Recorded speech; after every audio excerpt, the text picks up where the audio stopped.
Merci, Denis. Ça, mes gars vont être là à soir. Si tu veux lui demander si je les exploite ou on travaille ensemble, ils sont un peu comme moi, ils vont dire la vérité. Bon, bien, bonjour tout le monde. Chers amis producteurs, délégués, membres du conseil d'administration, invités, partenaires et collègues des autres provinces, merci d'être à votre assemblée. Je vais saluer aussi les médias.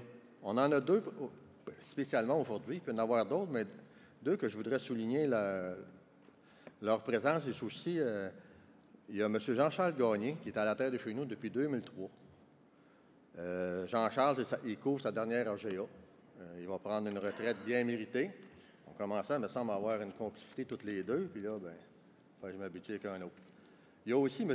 Lionel Levac, qui prend sa retraite dans Radio-Canada dans 5 jours. M. Levac, vous savez, là, on l'entend régulièrement le samedi avec M. Lebigot à la radio de Radio-Canada. Donc, tous les deux, bonne retraite. Je vous souhaite de la santé et du bon temps. En débutant, j'aimerais vous parler d'une histoire qui est très révélatrice des problèmes chroniques des marchés agricoles. Cette nouvelle a fait les manchettes jeudi dernier au téléjournal de CBS Albany, dans l'État de New York. 8 fermes laitières locales, dont une de 950 vaches, faisaient face à la fermeture.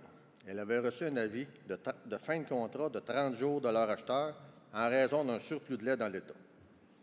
La semaine passée, il leur restait une semaine pour trouver un nouvel acheteur.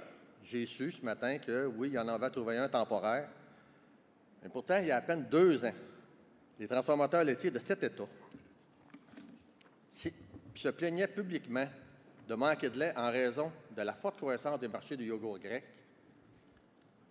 Aux États-Unis, depuis le début de 2015, le prix des producteurs a chuté de 30 à 40 après avoir été au sommet en 2014. Les analystes expliquent la chute par la baisse des exportations américaines des produits laitiers en raison de la hausse du dollar, la diminution de la demande. Ça, l'offre et la demande, ça reste toujours très important, notamment celle de la Chine.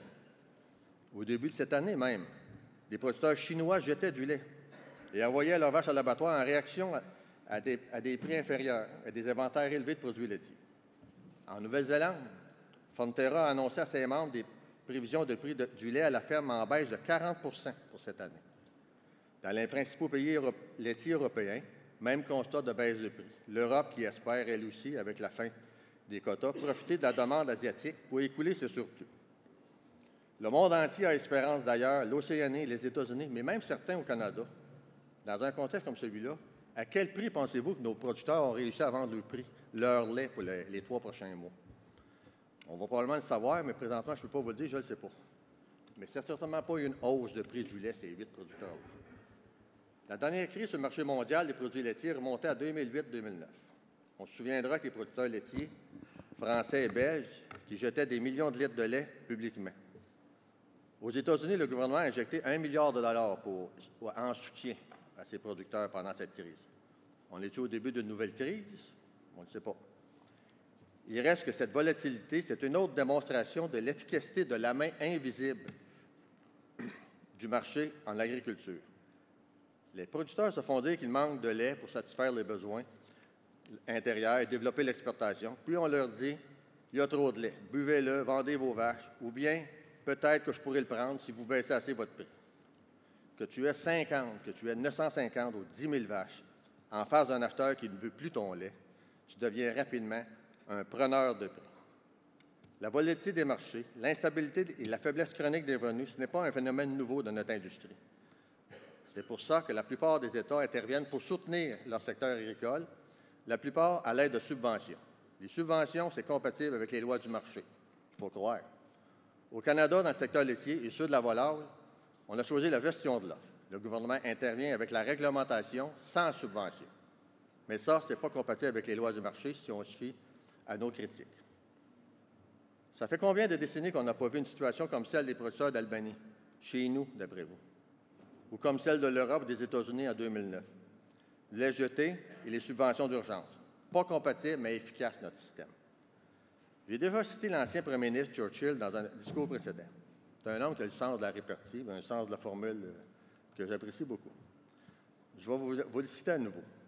En 1947, dans un discours à la Chambre des communes de son pays, il disait La démocratie, c'est le pire système de gouvernement, à l'exception de tous les autres qui ont pu être expérimentés dans l'histoire. Je vais le paraphraser. Je vais dire que la gestion de l'offre, mes amis, c'est le pire système de mise en marché en agriculture, à l'exception de tous les autres qui ont pu être expérimentés dans l'histoire. Aucun système n'est parfait. La gestion de l'offre est perfectible et nous continuons d'y travailler. Mais ça fonctionne depuis plus de 40 ans. La gestion de l'offre donne des résultats positifs pour les producteurs et ses partenaires. C'est un formidable outil de développement durable et équitable. Et aucune des expériences de déréglementation récentes ou lointaines n'a de quoi me convaincre qu'on gagnerait à l'enterrer 6 pieds sous terre, comme l'écrivait un chroniqueur du National Post la semaine dernière. Alain présentait tout à l'heure le rapport de l'année 2014 et le 19 février dernier, nous déposions à la Régie des marchés agricoles et alimentaires du Québec le bilan 2009-2013 de notre plan conjoint. Ça vaut la peine de souligner les faits saillants. Nos ventes ont progressé, comme vous l'avez vu, de 2,4 milliards de dollars en 2014, une augmentation de 2,5 %. Notre quota annuel a augmenté de plus de 2 %.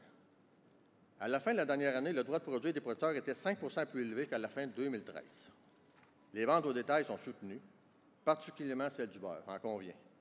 Nous avons poursuivi l'amélioration de la qualité de notre lait l'an dernier, comme vous l'avez vu, les cellules somatiques avec une baisse de 16 000 en moyenne sur l'année. Le bilan 2009-2013 que nous avons présenté à la Régie, on soulignait aussi pour cette période qu'on a augmenté les revenus de 200 millions nos revenus de vente de lait. Nos règles d'approvisionnement ont permis une croissance dynamique dans les classes des produits les plus en demande. Nous avons livré 45 % plus de lait à classe 2, principalement pour le yogourt, 18 % de plus de lait dans les classes 3, A1, B1 pour les fromages fins et les cheddars régionaux. On n'a pas manqué de lait. On a comblé tous les marchés sans créer de surplus. Pour la production bio, la croissance a été de 16 % au cours de cette période et de 21 % on tient compte dans la dernière année.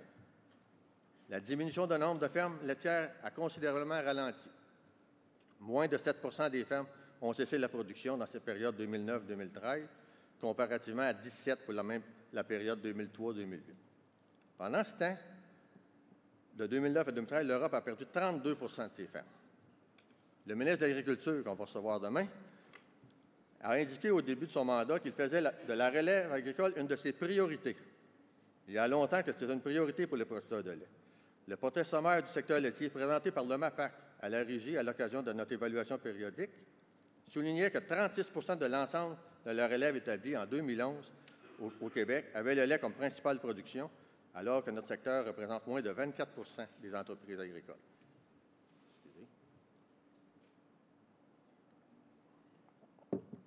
De 2009 à 2013, 976 jeunes ont profité du programme d'aide à la relève et notre programme d'aide au démarrage a permis 49 nouvelles entreprises laitières de se lancer en production. Est-ce que ça signifie qu'il n'y a pas de problème? Bien non. Il y en a encore des problèmes, il va toujours en avoir. Tout comme nous devons aussi continuer à réfléchir au problème de la rareté de quotas. Nous restons ouverts à faire plus et mieux pour assurer le transfert et le développement de nos entreprises. La consultation de cet hiver sur la politique de quotas P5 a clairement fait ressortir la volonté de l'ensemble des producteurs de maintenir et d'améliorer le programme d'aide au démarrage. Nous allons d'ailleurs y revenir au cours de notre Assemblée, tout comme les autres éléments de cette consultation. Les producteurs de lait font également beaucoup d'efforts pour améliorer leur efficacité et répondre aux attentes sociétales de leurs clients. Plus de 40 % des producteurs sont membres des groupes conseils en gestion, 50 % sont membres d'un groupe conseil en environnement et 80 % sont inscrits au contrôle laitier.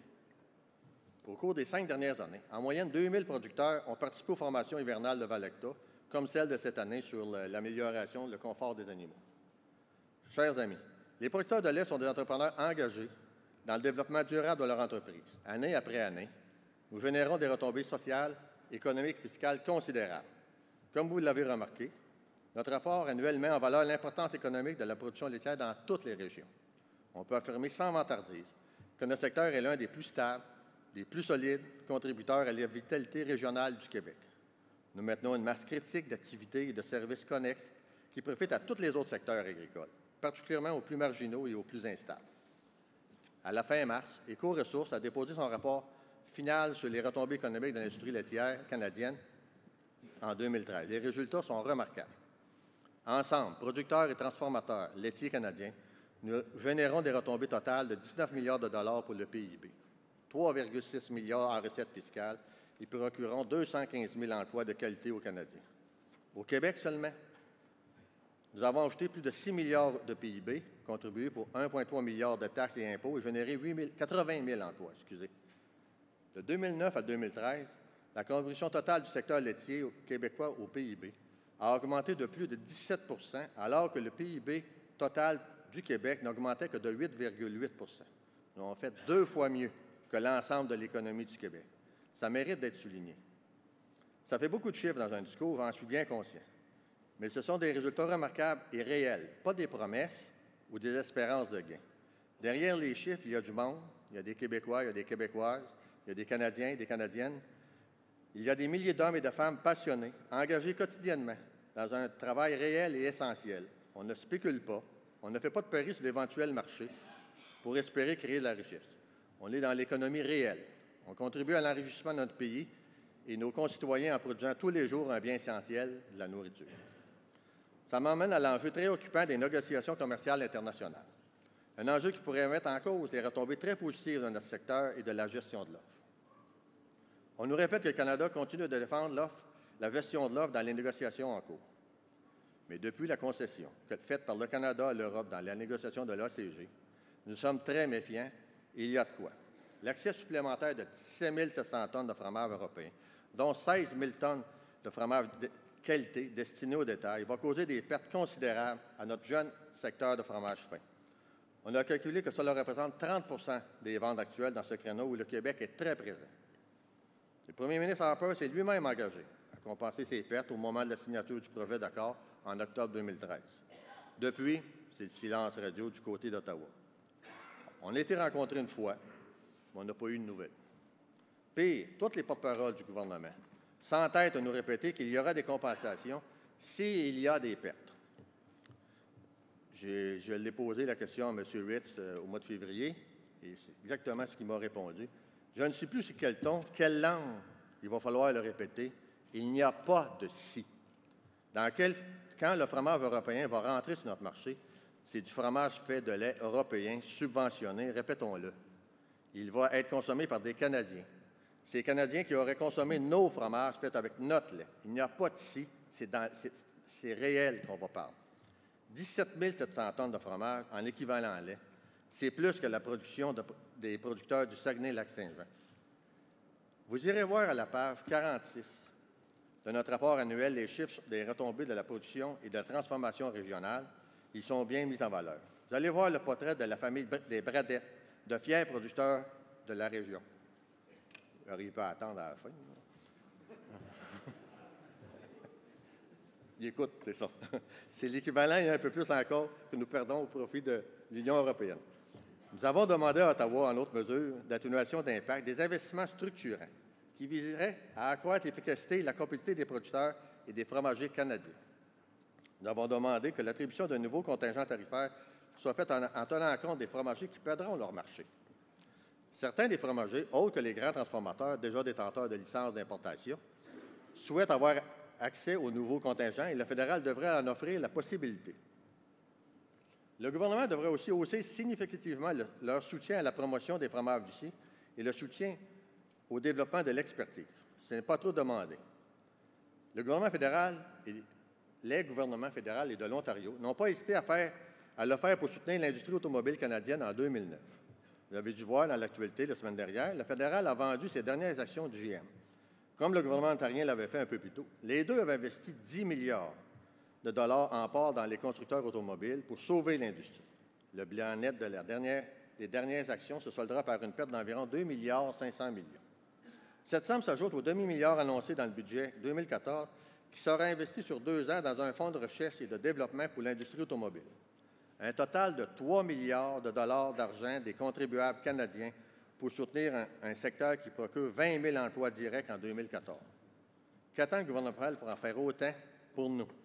Je rappellerai que l'industrie laitière québécoise et ontarienne, là où se fabrique la majorité des fromages canadiens, génère à elle seule 51 400 emplois directs. J'aimerais rappeler aussi au gouvernement du Québec qu'il a un leadership à assumer pour aller chercher son dû à Ottawa, compte tenu de l'importance de notre secteur pour la province. et qui devrait le faire avant de considérer la ratification de l'ACG. On n'a pas encore digéré cette négociation, qu'il y en a une nouvelle qui nous menace. Vous le savez, le Canada s'est joint en 2012 à la négociation du partenariat transpacifique. Le premier ministre Harper avait alors réitéré clairement son engagement à protéger et à promouvoir la gestion de l'offre dans cette négociation. Il l'a répété en novembre dernier à l'occasion d'une visite en Nouvelle-Zélande. Mais présentement, les pressions augmentent pour que le Canada fasse des concessions majeures. Certains réclament même la déréglementation des secteurs sous gestion de l'offre. Les États-Unis, notamment, haussent le ton depuis quelque temps. À la mi-mars, le premier ministre Harper a fait une déclaration qui nous rend très nerveux.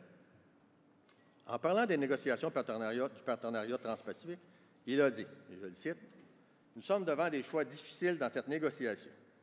Nous avons des secteurs où, de toute évidence, nous voyons de grands avantages pour le Canada et d'autres où il y aura des défis. Alors, nous participons à une très importante négociation et nous faisons de notre mieux pour protéger les intérêts du Canadien. » Quel choix difficile le premier ministre parle-t-il? Quels secteurs auront-ils des défis à relever? Il affirme que le Canada fait de son mieux pour protéger les intérêts des Canadiens. Est-ce que faire de son mieux, ça veut dire d'autres concessions majeures pour nous?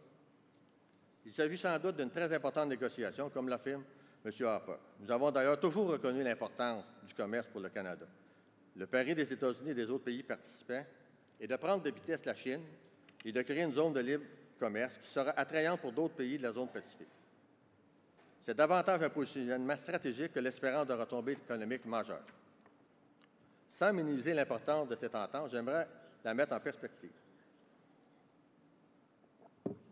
Les 12 pays qui négocient actuellement le PTP totalisent une population d'environ 800 millions de personnes et un PIB de 28 000 milliards de dollars. Mais le Canada a déjà des accords de libre-échange en vigueur avec 4 de ces pays. Les États-Unis, le Mexique, le Pérou et le Chili. Puis on est présentement en négociation aussi avec le Japon, ce qui est la plus grande économie après les États-Unis, dans la zone du PTP. Nous avons donc un libre accès déjà à 523 millions de consommateurs, donc ça représente 65 du PIB total du 28 000 milliards que je vous parlais tantôt. Lorsque l'accord est en cours de négociation avec le Japon sera conclu, nous aurons librement accès à 80 des consommateurs et 91 du PIB total des pays dans le PTP. Les gains économiques maximum pour cette entente, après la conclusion du PTP, pour l'ensemble des pays est de l'ordre de quelques dixièmes de pourcent, selon les évaluations des économistes, l'Institut Fraser, entre autres, qui est très en faveur de l'entente, a évalué les gains éventuels pour le Canada à un maximum de 1,5% du PIB, soit environ quand même 9 milliards. On sait que ce n'est pas rien. Mais est-ce que ça vaut la mise en péril d'un secteur laitier qui rapporte année après année 19 milliards en PIB et qui fournit 214 000 emplois et puis qui verse 3,4 milliards de taxes et d'impôts? Si on ajoute les œufs et la volaille, c'est 30 milliards au PIB, 5,4 milliards de taxes puis 300 000 emplois. Les chroniqueurs des grands quotidiens canadiens continuent de presser le gouvernement de suivre l'exemple australien et d'abandonner la gestion de l'offre comme ils l'ont fait en 2000. Est-ce de la mauvaise foi ou de l'ignorance crasse? Un ou l'autre, c'est pas mieux, surtout pour un journaliste. L'an dernier, j'avais mis les points sur les i sur les sujets de la déréglementation australienne. Dans le plus récent rapport annuel de la Dairy Australia, on lit que 2000, l'année de la déréglementation, à 2014, le nombre de fermes a chuté de 51 %, la production totale a reculé de 15 % et la valeur des exportations a baissé de 13 %. C'est ce qu'il appelle un success story à imiter. On nous fait miroiter des gains potentiels sur le lucratif marché chinois, dont j'ai un peu parlé au début de mon message. Or, selon les experts de la Commission européenne, dans la prochaine décennie, la croissance des importations chinoises des produits laitiers passerait de 16 % par an au cours de la dernière décennie à 3 % pour les décennies à venir, sans compter que la volonté de la Chine de devenir plus autosuffisant. Je le répète, le constat que je faisais tout à l'heure, tous les grands pays exportateurs laitiers ciblent le marché chinois, l'Océanie, les États-Unis, l'Europe. Il va probablement y avoir un embouteillage sur la muraille de Chine dans les prochaines années. Les États-Unis actuellement accroissent la pression sur le Canada pour qu'il fasse des concessions substantielles pour ces marchés sous gestion de l'offre. Ils ont un appétit sans fond. Depuis l'entrée en vigueur de l'ALENA, les exportations totales des produits laitiers au Canada ont augmenté de 330 % en tonnage. Ils étaient de 24 millions de kilos en 1993 et atteignent 133 millions de kilos en 2013. Ils en veulent plus. Ça n'aura pas de fin. L'État de New York, dont je vous parlais au début, produit 5 milliards de lait annuellement, 1,7 fois la production du Québec. 4 comtés californiens ensemble produisent autant de lait que tout le Canada.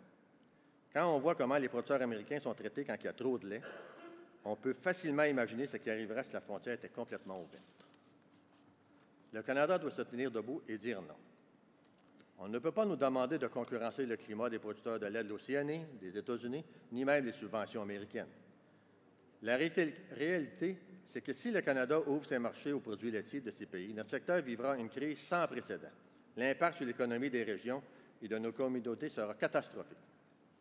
Toute l'industrie, les fournisseurs souffriraient. Les retombées économiques que je citais tout à l'heure, ce sont des dizaines, des centaines d'entreprises, des dizaines de milliers de travailleurs qui en profitent.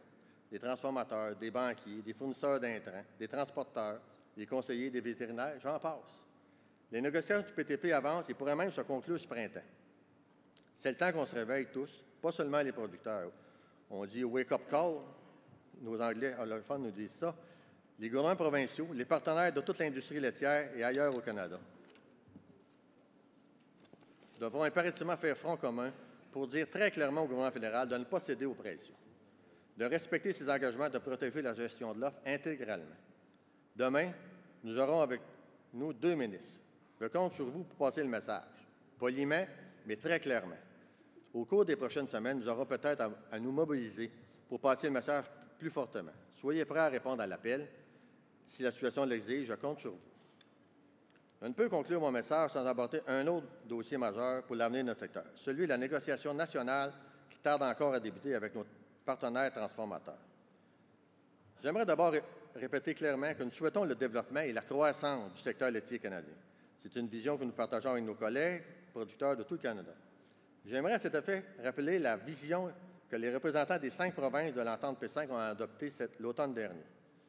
En 2020, Alain en a sorti la étape tantôt, nous aurons une croissance rentable des marchés de 10 et nous bénéficierons d'une mise en commun nationale des marchés et des revenus qui assureront la pérennité des fermes laitières plus efficaces, sous gestion de l'offre, forte et dynamique dans toutes les régions. Nous adhérons entièrement à cette vision. Il y aura l'occasion d'étudier et d'adopter une résolution de suivi de notre planification stratégique au cours de l'Assemblée. Elle comporte aussi une proposition de vision pour notre organisation. En 2018, les producteurs P5 seront réunis sur des politiques harmonisées optimales et des stratégies communes qui répondront aux besoins de marché pour réaliser une croissance rentable d'au moins 2 par année. Actuellement, nous aurions dû commencer les discussions.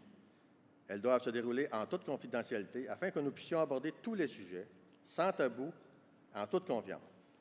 Mais elles n'ont pas encore débuté parce que nos amis transformateurs posent des conditions préalables à la négociation.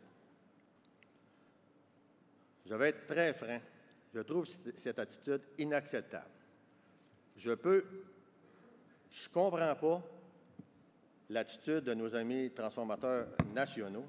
Vous savez, Denis, puis moi, on négocie convention de mise en marché. On a des réunions fréquentes avec les transformateurs québécois. On a 2 accrédités, puis je tiens même à les féliciter pour que l'ambiance et le travail, quand on demande une réunion, on en a une, dans un délai toujours respectable, et ça travaille très bien. Pourquoi que ces transformateurs-là, quand ils s'en vont au niveau national, il n'y a plus moyen de se parler? Je ne comprends pas l'attitude que je suis le même homme, là, moi. Denis, c'est le même. Pourquoi que nos transformateurs, quand ils arrivent au niveau national, on n'est plus capable de se parler? C'est très décevant. On a besoin de cette négociation. Les conditions des transformateurs pourraient être discutées à la table de négociation, pas une condition pour venir à la table. Comme toutes les propositions de chacune des parties, s'il doit y avoir des conditions préalables à cette négociation, c'est celles qui concernent l'attitude et l'esprit dans lequel elles doivent se dérouler. Nous sommes prêts à écouter, à discuter de toutes les questions importantes pour nos partenaires dans un esprit de compromis et de concession mutuelle. Je le répète, dans un esprit de compromis et de concession mutuelle. Il y a également un principe fondamental qui doit être mutuellement reconnu et sur lequel il ne saurait y avoir de compromis. nos discussions, nos négociations et nos solutions mutuelles devront respecter le cadre politique agricole dans lequel nous évoluons mutuellement, la gestion de l'offre, et la stabilité et l'équité qu'elle procure à tous les partenaires. Nous sommes ouverts à faire des affaires réellement mutuellement profitables et à négocier tous les changements et les arrangements qui iront dans ce sens, mais en préservant les principes fondamentaux de la gestion de l'offre.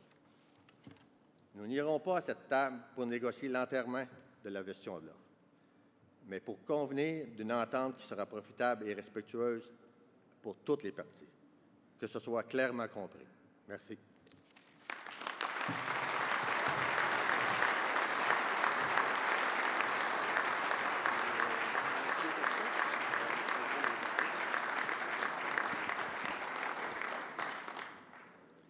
Alors, merci Bruno pour ton message clair. On a le temps pour prendre des questions si vous avez des commentaires suite aux propos de notre président.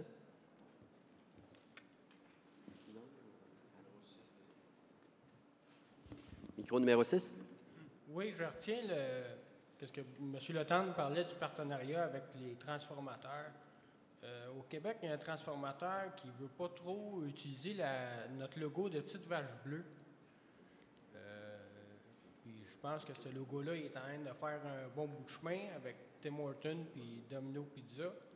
Puis il y avait des oui-dire qui disaient qu'il faudrait peut-être la lâcher, cette petite vache bleue-là, parce que ça ne marche pas. C'est quoi votre position là-dessus?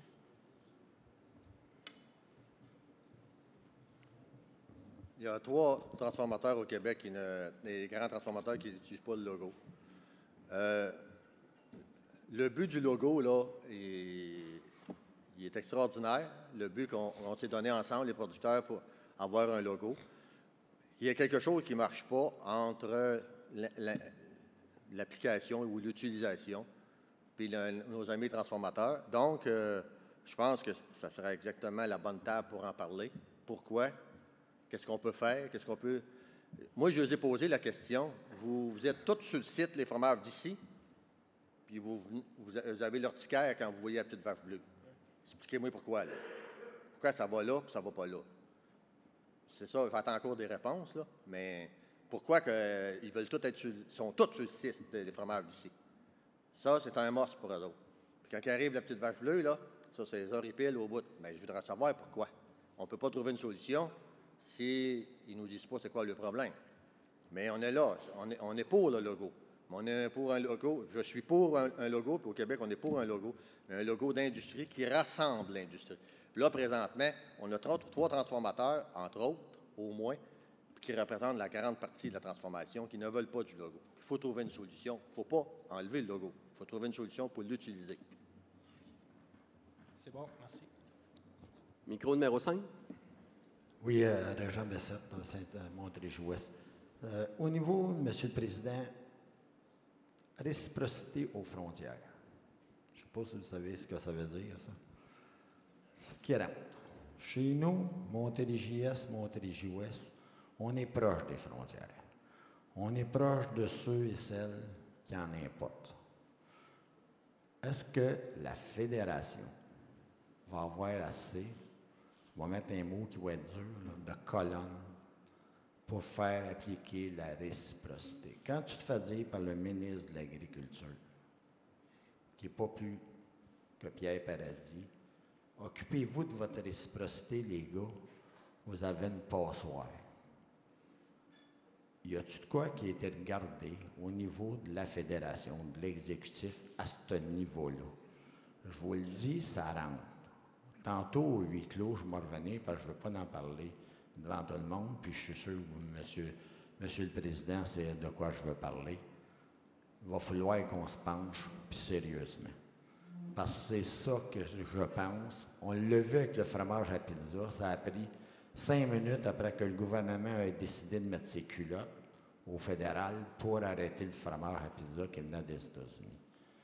Jusqu'où qu'on va être capable de le pousser, ça va dépendre de ce qu'il y a en avant. La réciprocité, moi, j'ai pas peur.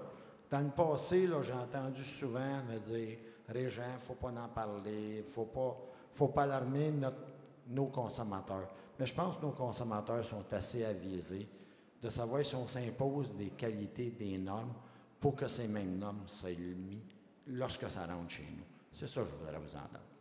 Merci.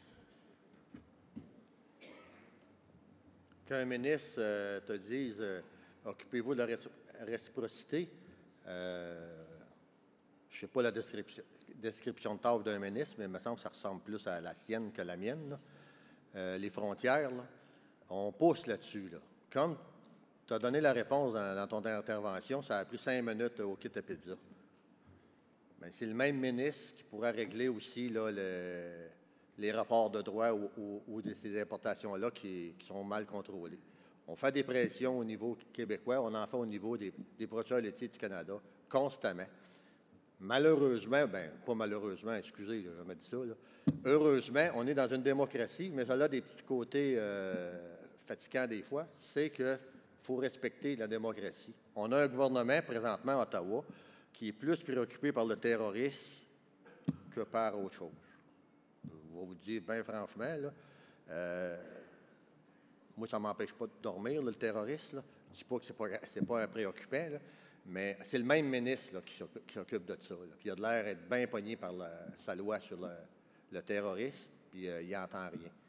Il faut travailler là-dessus. On travaille toujours là-dessus. Tantôt au huis clos, si vous voulez en parler, ça me fait plaisir, là. Mais on est là-dessus, puis ça nous préoccupe autant que vous nous l'avez dit. Merci. Numéro 4. Oui, Denis Hébert, Estrie. C'est un commentaire. Je veux te remercier, Bruno, de remettre des pendules à l'heure tant qu'à l'efficacité de la gestion de l'offre, parce que des fois, les menaces viennent de l'extérieur, mais aussi de l'intérieur. Tant que ce qui se passe aux États-Unis, qui est bien, bien proche, de regarder ce qui se passe là, puis qu'on est quand même bien ici. Et puis aussi de dire qu'est-ce que ça apporte pour nous autres, les producteurs, mais que depuis 40-45 ans, la gestion de l'offre a servi toute la filière au complet, les producteurs, les transformateurs, à regarder les profits qu'ils font, puis de la manière qu'ils font leurs affaires, ça a bien servi. Puis si nous voulons que ça continue de la sorte, il faut être solidaire. Puis le système collectif qu'on a, il faut de temps en temps, toujours, parce qu'on le voit dans toutes les institutions, que ce soit les gouvernements de tout palier, les gens vont moins en moins voter, ils ne s'impliquent pas. Ça va faire drôle à dire, collectivement, cesser de se regarder le nombril si nous voulons conserver nos acquis. Je te remercie, Bruno, de ton discours. Bon, on est toujours au numéro 4. Oui, Christian Bouffard, Estrie. Je te félicite, Bruno, pour ton message. Au début, j'avais bien de la misère avec ta face, mais là, je la trouve bien utile dans le contexte qu'on est là. Je pense que tu me comprends. Ton discours, en tout cas, tu me surprends tout le temps parce que tu évolues vite. Tu nous as parlé beaucoup tu nous as donné un côté économique dans ton discours. Tu nous as lancé beaucoup de chiffres qui, moi, ne m'influencent pas beaucoup, mais en tout cas, il était utile parce qu'il y a des gens qui sont capables de lire ça. Il y avait un côté émotif dans ton discours. Quand tu nous parles du gars de New York qui a 950 vaches, puis ce gars-là a fait face à une réalité qu'il ne savait pas où qui placera son lait demain matin, je te dirais que c'est assez dramatique. Tu nous as parlé du monde de la Chine, tu nous as parlé de la Nouvelle-Zélande puis de l'Europe. C'est important, là, ce côté-là. Là, c'est le côté producteur là, que tu nous as touché dans cette chose-là. Puis je pense que ça, là, en tout cas, j'apprécie ça de toi. Tu nous as parlé d'un côté politique, que c'est un côté qui est difficile, puis il y a un mot que tu utilisais souvent, le « si ». Tu l'as répété souvent, tu l'as dit, on ne peut pas runner avec des « si ». Hein? Puis je te félicite, tiens-les ce discours-là, puis il ne faut pas lâcher. Puis tu nous as parlé aussi de... Ben, tu vois, tu nous en as peut-être pas parlé. Mais j'ai marqué sur ma feuille, moi, je ne savais pas comment l'appeler. Mais aujourd'hui, là, j'ai marqué aujourd'hui, je ne sais pas pourquoi j'ai marqué aujourd'hui. Là. La gestion de l'offre, là, on l'a, les gars.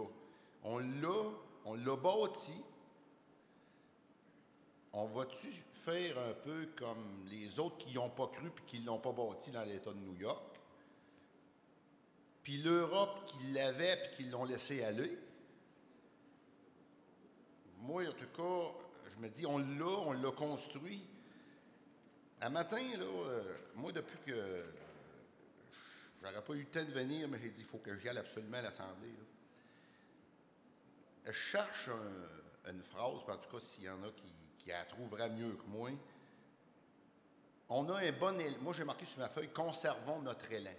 Tu sais, on produit à une marge de. On est à 15 % comme c'est là de plus que notre droit de produire. Puis on est certain qu'on l'a, là. Puis on se demande si on ne devrait pas commencer à le vendre. Moi, je ne comprends pas qu'on devrait commencer à vendre de quoi qu'on a construit. Mais en tout cas, moi, des actifs, je n'ai jamais vendu. J'essaye de les conserver le plus possible. Ou bien non, un autre effort, une autre phrase que je cherche, ne vendons pas nos efforts. C'est comment qu'il faudrait dire ça pour pas qu'on embarque dans cet enchaînement-là que les autres ont embarqué. Ces Européens-là, pourtant, ils sont encore plus intelligents que nous autres. Parce que mon père, il m'a tout le temps dit que les Québécois, qu'on venait de l'Europe, puis qu'ils nous avaient débarqué à Québec, là, au bord de l'eau, puis les meilleurs se sont réchappés. Là.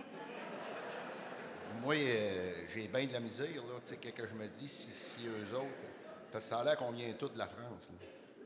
Fait que, moi, je tiens à sensibiliser la salle, parce que on a eu un CA hier soir, puis les résolutions qui s'en viennent, c'est qu'on ne veut pas de fusion. Mais on est un peu près, je te vois, Denis, mon 2 minutes est fini, mais je m'en vais, là. Non, mais on va en parler après-midi, là, ça. Mais il faut mettre la table, on s'en va dîner, là. Mm-hmm.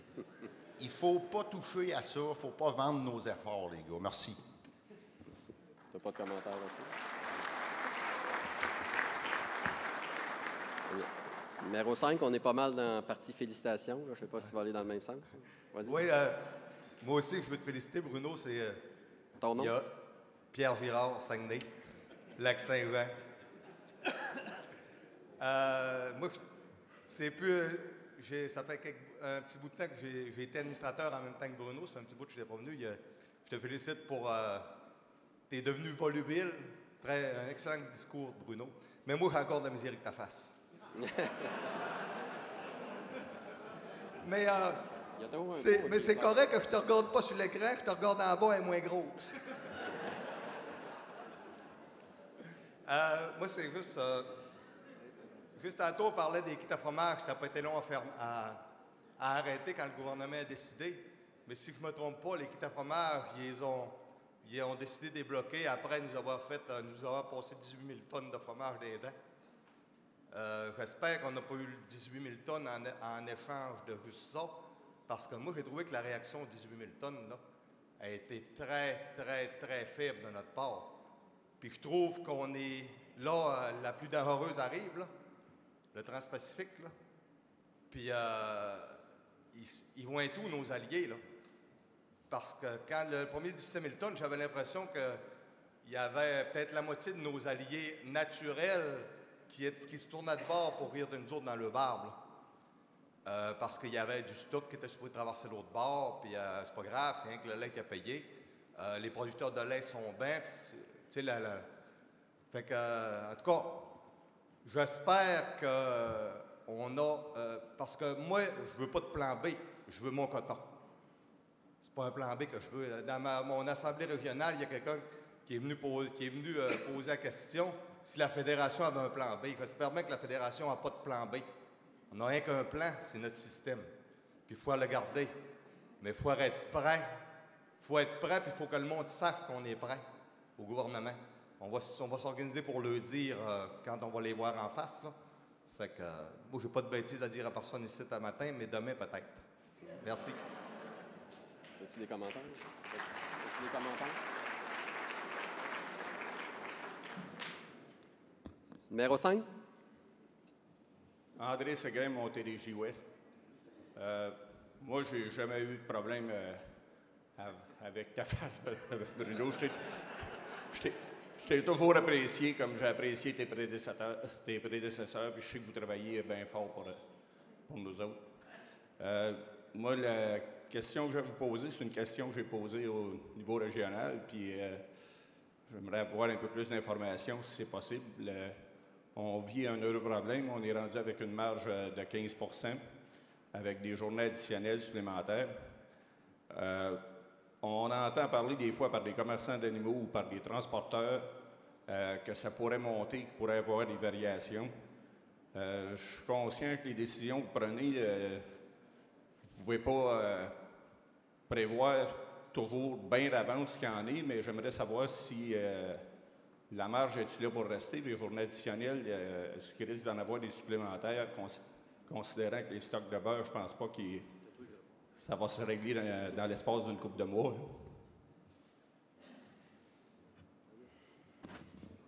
Il me dit de répondre à ça.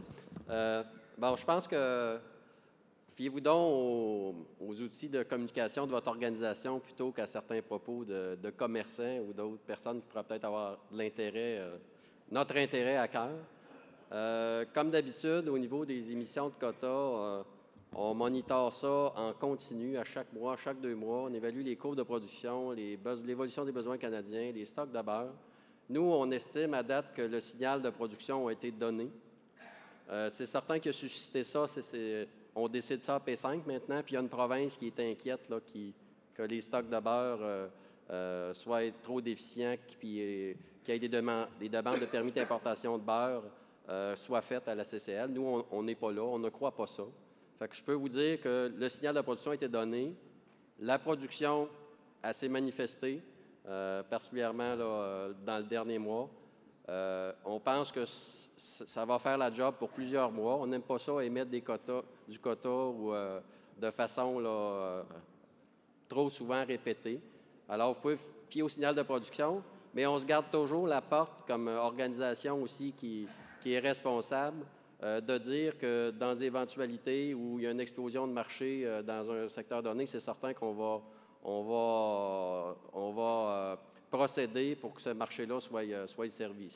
C'est notre responsabilité. Mais ce que je peux vous dire à ce moment-ci, c'est qu'il n'y a pas d'autres mesures d'envisager à court terme de l'ordre des choses qui vous ont été mentionnées. Fait que le comité quota se réunit la semaine prochaine en marge du CCJAL, mais c'est pour faire le bilan surtout là, de l'évolution des stocks de beurre, le niveau de production, puis on a déjà de l'information que la production est au rendez-vous. Fait qu'on ne s'attend pas qu'il y ait des modifications aux annonces qui ont été déjà faites dans les prochains mois. On fait le pont avec les journées d'automne. Il y a beaucoup de lait qui a été commandé là, depuis le 1er décembre, puis vous êtes en train de livrer la marchandise, fait que ça sera supposé faire la job. Ça va? Bien, je vous remercie, là, mais si on regarde l'année passée, on était à peine retourné chez nous, qu'on a appris qu'il y avait 1,5 supplémentaire qui arriverait. Là. Remarquez que quand c'est dans cet ordre-là, on n'a jamais à s'en plaindre non plus. Bon, c'est certain qu'on a reçu ces commentaires-là encore récemment, là, avec la dernière annonce. On a justement à l'ordre du jour, là, le 4-5 mai du comité quota, là, de s'assurer, là, quand il y aura des orientations de prise, que les décisions ne se dispersent pas avant que les voies officielles de communication le fassent. Mais on travaille là-dessus, on est sensible à ça, puis on veut éviter ça le plus possible. Mais comme je vous dis, on ne peut pas toujours prévoir à court terme. Il faut avoir les données au niveau des besoins canadiens. Les stocks de beurre, ça sort à chaque mois. Fait qu'il faut prendre les données au moment où ce qui arrive. On ne peut pas prendre de décision sous certaines suspicions qu'il manque de lait ou il y a trop de lait. Fait qu'on essaye de travailler avec des outils qui sont crédibles, avec des données qui sont complètes avant de prendre des décisions. Puis qu'on convient des fois qu'il y a des dates de réunion qui sont proches de certaines décisions. Mais si on n'a pas l'information, toute l'information pertinente entre les mains, on ne peut pas présumer d'une annonce d'une décision. Fait que c'est la façon qu'on a travaillé. Mais on travaille là-dessus. Numéro 5, en conclusion. Oui, c'est juste que le commentaire du monsieur m'a fait allumer sur d'autres choses. Moi, le problème, c'est pourquoi on manque de beurre. Le problème pourquoi on manque de beurre, c'est toutes les protéines liquides, les vannes de protéines liquides qui rentrent et qui sont transformées ici. Ça prend du gras pour le mettre dedans. Fait que notre gras, plutôt qu'aller en beurre, s'en va pour diluer la protéine qui est importée. Puis, après ça, il faut faire du beurre, puis on va faire on va mettre de la poudre sur le marché, qu'on va avoir des surplus. Fait que là, ce système-là, il faut qu'il change à quelque part, parce que moi, je vends un lait entier. Puis j'ai hâte qu'il soit respecté. Merci. On va ajourner pour le dîner. Je vais inviter les délégués à se rendre à la salle Saint-Louis, Grande Place. Je crois que c'est les 2 salles juste à côté ici. Et on reprend, je vais vous inviter d'être à l'heure à 13h15 en huis clos. Puis là, on vient de rajouter un sujet ce matin au huis clos. Fait que on voudrait qu'on commence à 13h15 précise pour le huis clos. Merci. Bon dîner.